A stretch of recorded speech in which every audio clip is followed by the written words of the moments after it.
Now, from CBS 4 News, this is Facing South Florida with Jim DeFede. Good morning and welcome to Facing South Florida. This week we saw the Republicans take center stage for their convention.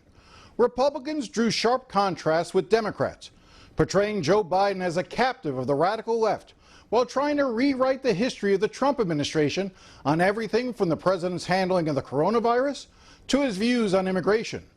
We also saw a number of speakers from Florida at the convention, most notably Lieutenant Governor Jeanette Nunez, former Attorney General Pam Bondi, and South Florida businessman Maximo Alvarez. Nuñez was given a prime speaking slot on Tuesday. She repeatedly warned that if Biden were elected, America would head down the path towards socialism. She even talked about Biden's socialist tendencies.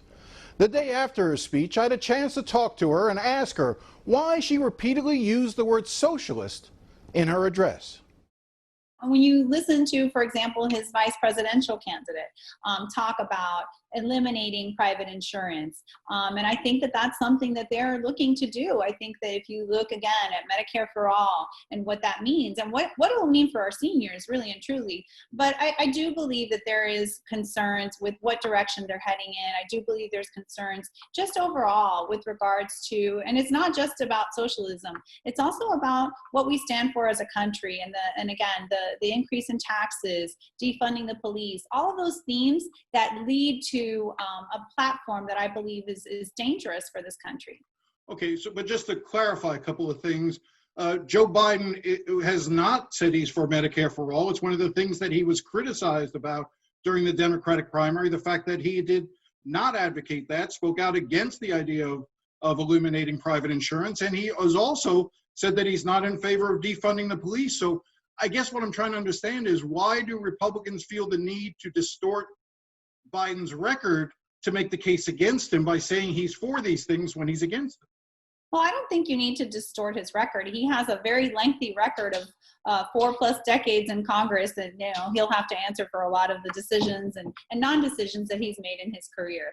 But I do believe that the party, Joe Biden, is wholly owned subsidiary of the radical fringe of his party. And I just don't think that if you look at his transition and his evolution on his positions, I think that AOC and Bernie Sanders are going to play a prominent role in his presidency, in his administration, and in his thought process. I want to give you a chance to respond. Since you spoke last night at the convention, there's been a lot made of the fact that in 2016, in a tweet, you talked about how Donald Trump was a con man, that he was anti-Israel, and that he was supportive of the KKK. You obviously deleted that tweet after Donald Trump won the nomination, but I'm just sort of understanding your evolution on Donald Trump, how you went from believing him to be a con man who supported white supremacists to advocating for him now at his convention. Sure, and Jim, I think better than most that politics is a contact sport. In 2016, I was diligently supporting Marco Rubio in his quest for the presidency.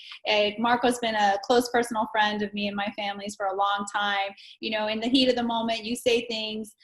Certainly, it was probably ill-advised to tweet that, and that's not reflective of what I think today. Of course, the president, I think, has done a phenomenal job in making sure that he had this economy on track. If you look at his accomplishments really over the course of the past 3.5 years, I think that, his legacy with regards to our economy, his legacy with regards to ensuring that our military is well funded, our veterans are well cared for, all of those things combined, I think, speak volumes to the president. And I think that's why I'm so strongly supportive of him this time around. Earlier, you talked about your family story and the sacrifice that your family made.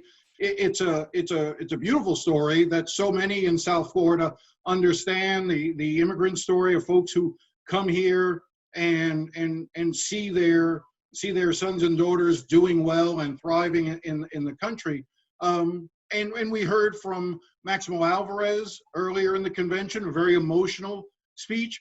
But I guess where I see some sort of disconnect that in hearing and talking to people is that, Maximo came under Operation Pedro Pan, advocating now on behalf of a president who has instituted policies of family separation at the border the exact opposite of Pedro Pan in many ways, where children were being sent to the United States. Here, the president has advocated positions of separating children from their families and basically detaining them. Do you not see something that's somewhat hypocritical in touting Maximo Alvarez while at the same time having the Stephen Miller policies in his administration? Well, first of all, Max is a great spokesperson for all that's right with this country. Talk about someone that came here with nothing but the clothes on his back and really just has been so successful in his life and has given back and is very, very involved in the community in so many ways. So I was really happy to see him have an opportunity to share his story. And yes, the president has taken a hard line on illegal immigration. And I know that there's a lot of discussion and a lot of politics around some of the decisions, those decisions, which, by the way, were taking place during the Obama-Biden administration, but nobody likes to talk about that. But nonetheless, I think the president has also said that he is willing to work with Congress on coming up with a solution, in particular as it relates to DACA, that he's willing to sit down and see what can be done. But I think he strongly stands on the side of making sure that we want to protect this country, and by doing so, we want to protect our immigration process. And so I think when you look at the president's policies, one could argue that it is a hard line, but I think you can also argue that he is always putting America first, and that's something that he's been consistent on throughout his campaign and now throughout his administration. You mentioned DACA. Obviously, that is winding its way, and it was decided in the courts. But one of the things that the Trump administration has now done is it's blocking future individuals from applying for that DACA status. Do you agree with that? Should those children, or should those young adults even now continue to be denied that access to that program? Well, I would like to see for a solution for those individuals in that particular situation. I think my record speaks for itself. I think that if we could find a solution, working with Congress, putting aside all of the partisanship, all of the grandstanding, and find a solution for those folks, I think that would be a positive thing. Venezuela, I know, is an important subject. I know the president has spoken about Venezuela and the need for change in that country. Yet, at the same time, the president has not supported temporary protective status for Venezuelans who are here in the country. I believe you do support temporary protective status for Venezuelans. Why is the president refusing to grant that status? Why would he risk sending people back to a country who is every bit as evil as you described what the situation is in Cuba? And it absolutely is, Jim. You're correct. It is every bit as evil, if not worse. And I'll tell you, I think that that's something that I would encourage for the administration to continue to analyze and look for a solution, again, for those individuals caught up in that situation. As we know, those individuals that are fleeing that awful regime, the Maduro regime, they deserve an opportunity to have that system in place. Now, that being said, I think this president has stood strongly on the side of democracy. He was the first one to recognize Juan Guaido as a legitimate leader of Venezuela. Many countries followed this president's lead. I think he's committed to continuing to support the cause of freedom and democracy in Venezuela. And I believe that when all is said and done, Venezuelan Americans that are here, as you know, Florida is home to the largest number of them. I believe that they'll be an important part of the constituency that reelects Donald Trump.